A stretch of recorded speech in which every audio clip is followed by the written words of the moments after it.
नमस्कार, मैं हूं आपके साथ इश्तियाक अहमद और आप देख रहे हैं आर्य न्यूज। स्वागत है आपका उत्तराखंड के खास बुलेटिन में। कोरोना की संभावित तीसरी लहर को देखते हुए रायपुर कोविड केयर सेंटर में ऑक्सीजन का मैनीफोल्ड सिस्टम स्थापित किया जाएगा और इसमें 250 बेडों पर एक साथ ऑक्सीजन सप्लाई की जा सकेगी। और अभी तक हर मरीज के लिए अलग सिलेंडर लगाया जाता है और कई राज्यों में बढ़ रहे कोरोना संक्रमण और तीसरी लहर की संभावना को देखते हुए उत्तराखंड में भी स्वास्थ्य विभाग की चिंता बढ़ी हुई है। और इसे ही देखते हुए देहरादून में कोरोना संक्रमितों के इलाज के लिए चिकित्सीय सुविधाओं को विस्तार दिया जा रहा है। बच्चों के आइसोलेशन और आईसीयू बढ़ाने के साथ ही मरीजों को ऑक्सीजन की पर्याप्त आपूर्ति की जा सके, इसकी व्यवस्था भी की जा रही है।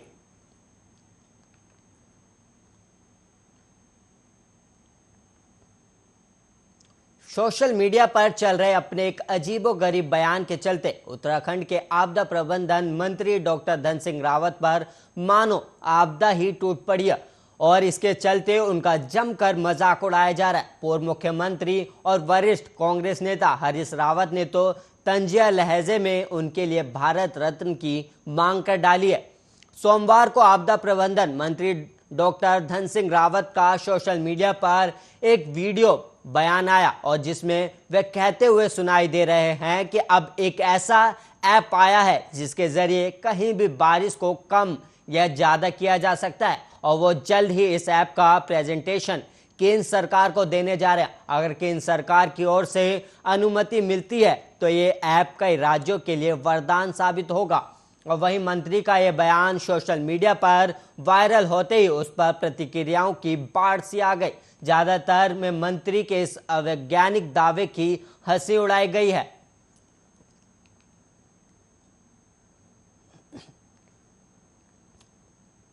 उत्तराखंड सरकार ने उत्तराखंड में कोविड कर्फ्यू में पहले में किए गए प्रावधानों के साथ 7 सितंबर तक बढ़ा दिया है और अन्य प्रदेशों से राज्य में प्रवेश के लिए वैक्सीन की 2 डोज का 15 दिन पुराना प्रमाण पत्र की बाध्यता बरकरार की गई है और ये प्रमाण पत्र न होने पर 72 घंटे पहले की आरटीपीसीआर नेगेटिव रिपोर्ट पर ही राज्य में अनुमति की प्रवेश मिलेगी। और वहीं सोमवार देर शाम को मुख्य सचिव डॉक्टर एस संधू ने कोविड कर्फ्यू एक हफ्ते तक आगे बढ़ाने के आदेश किए हैं और वहीं व्यापारिक प्रतिष्ठान पूर्व की भांति सुबह 8 बजे से रात 9 बजे तक ही खुल सकेंगे, जबकि साप्ताहिक बंदी का अनिवार्य रूप से पालन किया जाएगा। और सरकार ने कोचिंग संस्थानों, shopping mall, cinema hall, gym, salon, swimming pool, मनोरंजन पार्कों में क्षमता की 50% लोगों की मौजूदगी रखने के जिलाधिकारियों को निर्देश दिए हैं। और वहीं शादी समारोह में भी सिर्फ 50 मेहमानों की उपस्थिति रहेगी।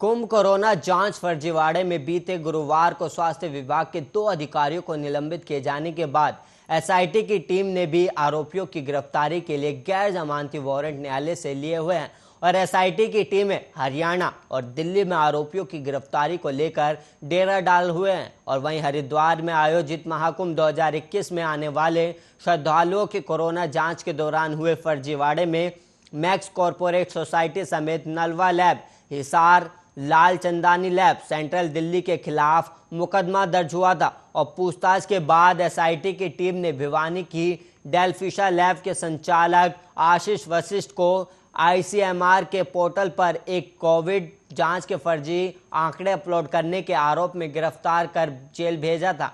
और इसके बाद से ही मैक्स कॉरपोरेट सोसाइटी के पार्टनर शरद और मलिका पंत की गिरफ्तारी की तैयारियां भी शुरू कर दी गई है।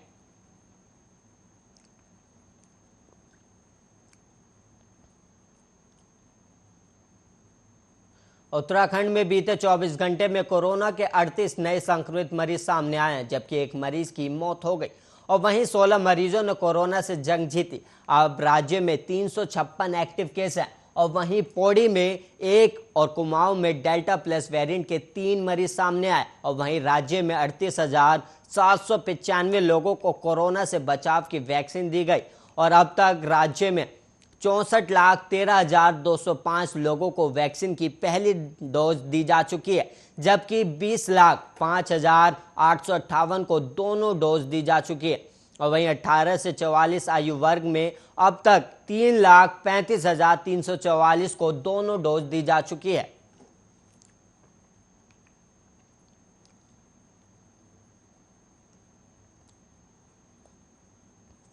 उत्तराखंड के पिथौरागढ़ जिले में धारचूला क्षेत्र के एक गांव में रविवार देर रात बादल फटने की घटना हुई थी और बादल फटने के बाद भारी बारिश के कारण 3 मकान ढहने से 3 नाबालिग बहनों समेत 5 महिलाओं की मौत हो गई और 2 अन्य घायल हो गए। और घटना में 2 अन्य व्यक्ति अभी भी लापता है, जिनकी तलाश की जा रही है।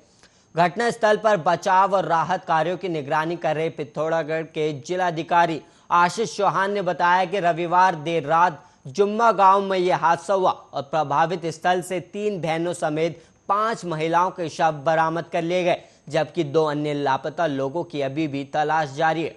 और वहीं देहरादून में मौजूद मुख्यमंत्री पुष्कर सिंह धामी ने जुम्मा गांव में भारी वर्षा से हुए नुकसान के बारे में कुमाऊं आयुक्त सुशील कुमार और मौके पर मौजूद जिलाधिकारी चौहान से फोन पर इसकी जानकारी ली। सरकारी सूत्रों ने बताया कि उन्होंने अधिकारियों को प्रभावित क्षेत्र से लोगों को तत्काल सुरक्षित स्थानों पर पहुंचाने, उनके रहने खाने के साथ ही दवाइयों और बच्चों के लिए दूध की पर्याप्त व्यवस्था करने के निर्देश दिए हैं।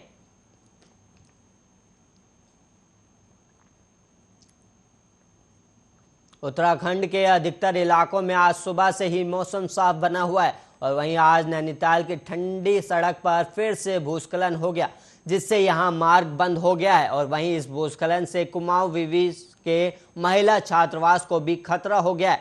जान की परवाह किए बगैर लोग भूस्खलन के मलबे से गुजर रहे हैं। गंगोत्री और यमुनोत्री हाईवे पर यातायात सुचारू हुआ। और वहीं धारचूला के जुम्मा गांव में रविवार की रात हुई मूसलाधार बारिश ने जमकर कहर बरपाया है।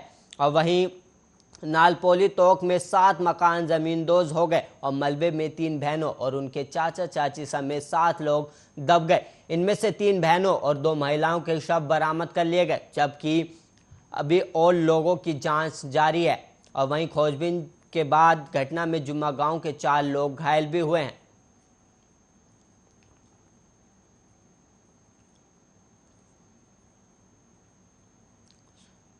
हरिद्वार, मुरादाबाद, लखनऊ, रायबरेली, प्रतापगढ़ होते हुए वाराणसी जाने वाले यात्रियों को आने जाने के लिए 15 दिनों तक मुसीबत का सामना करना पड़ सकता है, कारण कि रेलवे बोर्ड की ओर से देहरादून वाराणसी जनता एक्सप्रेस का संचालन 13 सितंबर तक के लिए निरस्त कर दिया गया है। रेलवे अधिकारियों के मुताबिक लखनऊ वाराणसी रेलखंड पर रायबरेली रेलवे स्टेशन पर रिमॉडलिंग के चलते ट्रेन के संचालन पर रोक लगाई गई है।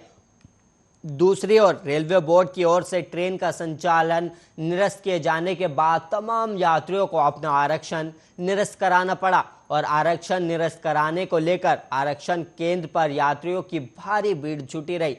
और स्टेशन अधीक्षक सीताराम शंकर ने बताया कि रायबरेली रेलवे स्टेशन पर भी रिमॉडलिंग और कार्यों के चलते जनता एक्सप्रेस के संचालन पर 13 सितंबर तक के लिए रोक लगा दी गई।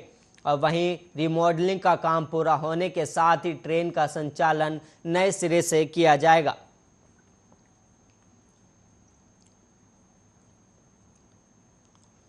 दो महिलाओं ने ससुराल वालों के खिलाफ विभिन्न धाराओं में मुकदमे दर्ज कराए हैं। एक महिला ने देवर के खिलाफ दुष्कर्म, जबकि दूसरी महिला ने पति पर कुकर्म करने का आरोप लगाया।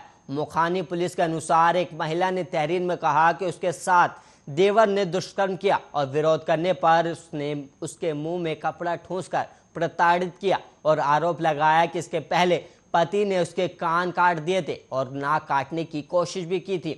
थाना अध्यक्ष सुशील कुमार ने बताया कि तहरीर के आधार पर देवर के खिलाफ दुष्कर्म और पति सास ससुर के खिलाफ दहेज उत्पीड़न का मुकदमा दर्ज किया गया है।